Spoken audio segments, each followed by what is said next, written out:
Yeah, so as mentioned, I'm going to be talking about bullhead removals in northern Wisconsin today.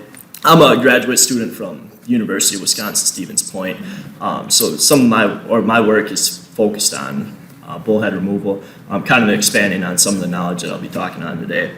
I needed to start off by thanking my co-authors, Justin VanDehay, Greg Sass, Greg Matzke, and Mike Preul.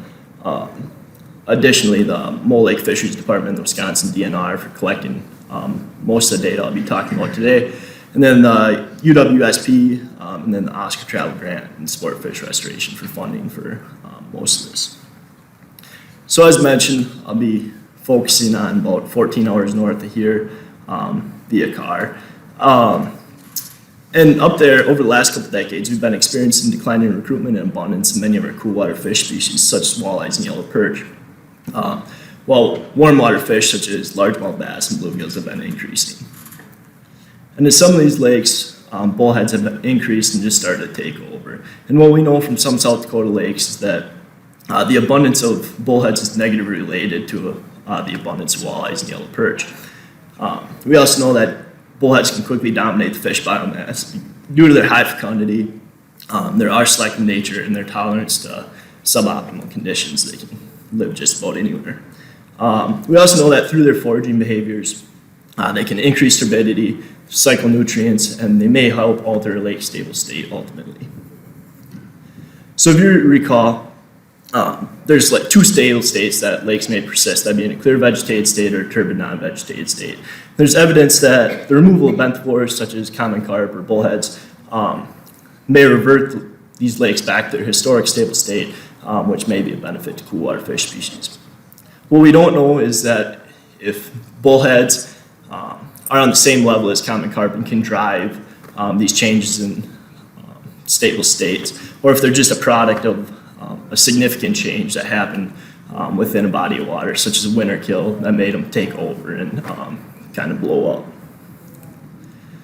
So the work that I'm going to be focused on today took place from 2008 to 2018 in a joint effort between the Wisconsin DNR and the Mole Lake Tribe. They implemented experimental bullhead removals on 4 northern Wisconsin lakes, those being Metonga, Patten, Crane, Pickerel, and their ultimate goal was increasing walleye abundance.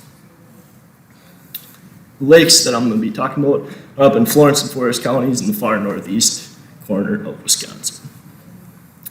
So my goal here today is to summarize our current knowledge of the effects of bullhead removals in northern Wisconsin and how bullheads kind of structure the fish community up there in some of these lakes, with the specific objective of determining if the abundance of walleyes increased following the bullhead removals and determining if bullhead removals result in any significant changes within the fish community. So the first removal took place in 2008 on Lake Metonga. Metonga is a little over 2,000 acres, has a max depth of 79 feet, and a mean depth of 25 feet. I'm going to make note of the depths throughout, just because a lot of biomanipulation studies that have taken place have been on really shallow lakes, and a lot of them are pretty small. Lake Metonga has a representative fish assemblage of many northern Wisconsin lakes, those being northern pike, large and smallmouth bass, walleyes, yellow perch, black crappie, bluegill, and pumpkin seed. Lake Metonga historically supported a naturally producing walleye population with supplemental stocking, and historically maintained adult walleye abundances greater than 2 per acre. For all practical purposes in this talk, greater than 2 per acre we consider a decent walleye population, and less than 2 per acre is a walleye population that's not doing so hot. So Lake Metonga was selected because of its low recruitment, specifically from 1998 to 2007. As you can see here, with age-year relative abundance on the y-axis and year on the x, during non-stocked years, mean age-year relative abundance was about 3 per mile, and during stocked years was about 13 per mile. And again, for all practical purposes in this talk, below about 15 per mile is considered pretty low for recruitment in Wisconsin. And this low recruitment was kind of leading to a declining adult walleye population, specifically in 2004 and 2007, where the adult walleye population fell below 2 per acre. So this kind of led up to the removals. The main removals took place in 2008, 2009, and 2010, where the most effort was expended, and from 2011 on were considered maintenance removals. So a total of 32,625 bullheads were removed from Lake Metonga. And what this resulted in was a pretty significant increase in walleye recruitment. As you can see here with H0 relative abundance on Y, year on X, there's supposed to be a vertical dashed line in there. It kind of disappeared. But so from 2008, or pre-2008 was pre-removal, anything to the right of 2008 was post-removal. Mean H0 relative abundance increased from about 3 per mile to 45 per mile during non-stocked years, and from 13 per mile to about 143 per mile during stocked years. And you'll also note that Lake Metonga has not needed to be stocked since about 2012. And this increase resulted in an increase in the adult walleye population. It increased from about 2.5 per acre to 5 per acre following the removal. So this worked for them. They wanted to try it again, this time on Patten Lake. Patten Lake's about 255 acres, max depth of 54 feet, and has a mean depth of 18 feet. It does have a similar fish assemblage to that of Lake Metonga, and walleyes were introduced in Patten Lake in 1974 and sustained a naturally producing population and maintained adult abundances greater than 2 per acre from 1980 to 2000. And again, it was selected because of its low recruitment from 2005 to 2010, where H0 relative abundance was about 8.4 per mile.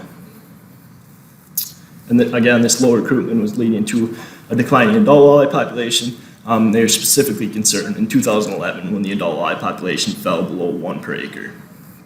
So again, this led to the removal, 2011 being the main removal, 2016 being the maintenance removal. And a total of 6,000 bullheads were removed, and only 4 of those were in 2016. So they pretty much got a majority of the population out there. So once again, we saw an increase in the walleye recruitment out there. As you can see with H0 relative abundance on Y and year on the X, the removal took place in 2011, so from 2011 on. Mean H0 abundance increased from 54 per mile to 95 per mile. And this increase resulted once again in a slight uptick in the adult walleye population. We only have one data point. In 2016, it was above 2 per acre. It's slated to be set for a population estimate again this spring. So we'll know a little bit more then, but it's promising. Interestingly, on Patten Lake, we saw an 87% decrease in mean bluegill catch per unit effort in June Fyke net surveys 5 years post-removal. And kind of following the same trend, in fall electrofishing surveys, we saw kind of bluegills decrease or relatively stay the same, and yellow perch increase, while black crappies kind of, it appears that they increased, but it's kind of all over the board. So with these changes apparently happening in the fish community following bullhead removals, we wanted to see if the diversity and the evenness of our catch increased. So with H prime representing diversity, the greater the value representing the greater diversity, and J prime representing evenness on a scale from 0 to 1, with 1 being complete evenness of our catch, we saw an increase in both evenness and diversity within our catch following the removal. So the third removal took place on Crane Lake, 355 acres, max depth of 25 feet, and mean depth of 12 feet. Again, has similar fish assemblage to that of Lake Metonga, and maintained a high density naturally reproducing walleye population through the 1970s. Since about 1983, there's been no documented natural reproduction of walleyes, and since the early 1980s, there's been poor survival of stocked walleyes, resulting in a low adult walleye abundance. So 2012 and 2013, representing the main removal years, 2014 and 17, representing the maintenance removal years, a total of about 10,357 bullheads have been removed from Crane Lake.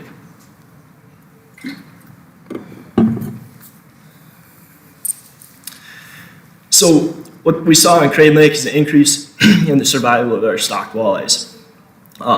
So with H0 relative abundance on the Y, year on the X, anything left of the vertical dash line being pre-removal, anything to the right being post-removal, you can see that mean age zero relative abundance increased from about 0.7 per mile to 2.2 per mile. And this is solely stocked fish. And this time with age 1 relative abundance on the Y, you can see that our stocked fish are actually surviving into their first year. And that increased from 0.5 per mile to about 4.3 per mile following removal. In Patten Lake, we saw about an 88% decrease in mean bluegill catch per unit effort in our June Fyke net surveys 5 years post-removal. So again, we want to test to see if the diversity and evenness of our catch changed following removal. And once again, we saw both increase in diversity and evenness of our catch following the removal. So the fourth removal took place on Pickerel Lake up in Forest County. Pickerel Lake is actually connected to Crane Lake through a channel in the top right of the photo here. Pickerel Lake is about 1,300 acres with max depth of 14 feet and a mean depth of 5 feet. It does have a similar fish assemblage to that of Lake Metonga once again. And since the early 1980s, there's been no survival of stocked walleyes, or nearly no survival of stocked walleyes. And that's resulted in a very low adult walleye stock. There's limited walleye data, or limited data, just to make pre-post bullhead removal comparisons. So that's been excluded from this presentation. But out there's, with 2012, 2014, 2017 representing the main removals, 2018 representing the maintenance removal, a total of 26,763 bullheads have been removed so far. And once again, similar to the other two lakes, we saw a 90% decrease in the mean bluegill catch per unit effort in June Fyke net surveys 5 years post-removal. And once again, we saw an increase in both diversity and evenness of our catch following the removals. So overall, following the bullhead removals, we did see adult walleyes increase in 2 of the lakes. We do need a little bit more data to fill in some of the spotty areas. Age 0 walleyes increased in 3 of the 4 lakes. Pickerel Lake did not increase for whatever reason. Age 1 walleyes did increase in all of the lakes. And then we did see bluegills decline significantly in Patten Lake, Crane Lake, and Pickerel Lake. And in Patten Lake, we saw an increase in yellow perch and black crappie abundances. So we believe that in some cases, bullhead removals may be a viable strategy to increase recruitment and abundance of some of our coolwater fish species. However, if you're going to do this, bullhead densities must obviously be relatively high, and understanding the potential reasons for declines of these species in your system is definitely critical, as this is 100% not for all systems. We do need to understand the mechanism behind the changes in the fish community a little further, as we don't know if it's just related to changes in the food web, or if it's, or if there's something else that's larger than that going on. We need to also examine changes going on in the, beyond the fish community, such as limnological effects or changes in the zooplankton communities. So to address some of these knowledge gaps, we've designed a pre-post removal study taking place from 2019 to 2021 up on Howell Lake in Forest County up there. Howell Lake is about 170 acres with a max depth of 16 feet and mean depth of 12 feet. It has similar fish assemblage to all the other lakes. Howell Lake has a naturally producing walleye population and a high density bullhead population. Last summer we were at about 70 per net night. And our goal out there is to assess the abundance of as many fish species as we can, using a variety of gears, being electrofishing, standard Fyke nets, mini Fyke nets, and we'll be using dip nets to sample age 0 bullheads. Last summer we were very successful with that, capturing over 80,000 age 0 bullheads. We'll be doing diet analysis of game fish and bullheads, which will be collected monthly in hopes to determine the interactions between those species. And we'll be doing stable isotope analysis of all the species in hopes to quantify the trophic relationships within Howell Lake. And kind of to address some of our knowledge gaps within the changes beyond the fish community, we'll be taking monthly limnology sampling with particular interest in secchi depth, chlorophyll A, and zooplankton measures pre and post removal. So So ultimately, we would like to assess the abundance of all fish species out there in hopes to examine what changes may be going on outside of just walleyes and just panfish. So we'd like to examine the changes of across the board. We'd also like to determine what percentage or what biomass needs to be removed to see any significant change within the fish community. And then with the bullheads that are removed, we'll be collecting life history data, just kind of further our knowledge in hopes to determine the mechanism behind the changes that we see within the fish community following these removals. I think with that, I can open it up to any questions.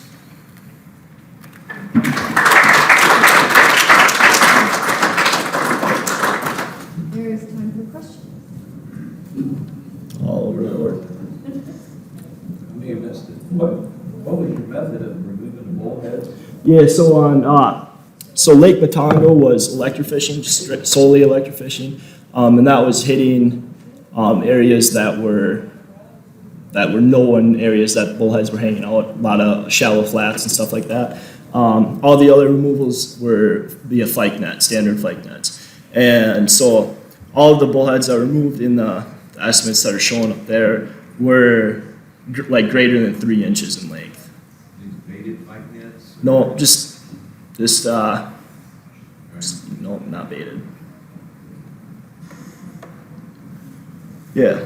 So was it mostly black ones, or was it It's black and yellow? black and yellow, yeah. Is it Uh, different between the lakes as far as composition? It's up there, it's mostly black bullheads with yellow bullheads sprinkled in, And then yeah. a follow-up question, like, do you have a hypothesis for the mechanism driving those changes, or they're opposite of what I would have expected? I'm just curious if you have. Yeah, so I think there's a lot going on there, but so I think the reason that we're seeing some of the bluegill declines is so we have these bullheads dominating the fish community and I think dominating the diets of a lot of our game fish up there. So once we pull a lot of these out, a lot of prey for a lot of the other species is gone. So they're just going to start crushing the bluegills. That's the next most abundant forage. And so, yeah, that's kind of what we're running on right now, but definitely open to any other possibilities. I'm curious, you talk about the amount of pounds of biomass that you remove. What does that equate to per acre? And then, I guess with respect to that, how many pounds per acre of fish biomass can your systems hold? Could you venture a guess? Yeah. I mean, is it 350 pounds per acre, and then how many pounds did you remove per acre? I can't tell you that right off the top of my head. I believe it's right around, we were removing right around 20 fish per acre. 20 pounds per acre? 20 fish per acre. So like in Metonga, we had an average of like 1 pound per fish. So we had removed about 20 pounds per acre out there. Some of the other lakes were right around half pound per acre, or half pound per fish, sorry. And we were at right around that 20 fish per acre, so about 10 pounds per acre. That's just right off the top without looking at anything. No? No. Pretty answer. Yeah. I know it varies between the lakes, but overall staff time, like, was this weeks? Was this a few days at a few, like, I'm just kind of. Yeah, so I'll go from Patten Lake, Crane Lake, and Pickerel Lake. The removals took place during a lot of the other sampling that was taking place. So up there we do walleye, like spring walleye assessments where it's fyke netting. A lot of times the nets be set out for 2 weeks at a time. Then we'll go back and do maybe some bass assessments, and then panfish assessments. So during the bass and panfish assessments, that's when the bullheads were spawning right around that June time. So that's when a majority of the catch was taking place. So we were trying, like a lot of the times the bullheads were a target species, but they were also supplemented by other surveys, I guess if that makes sense. Okay, thank you. Thank you.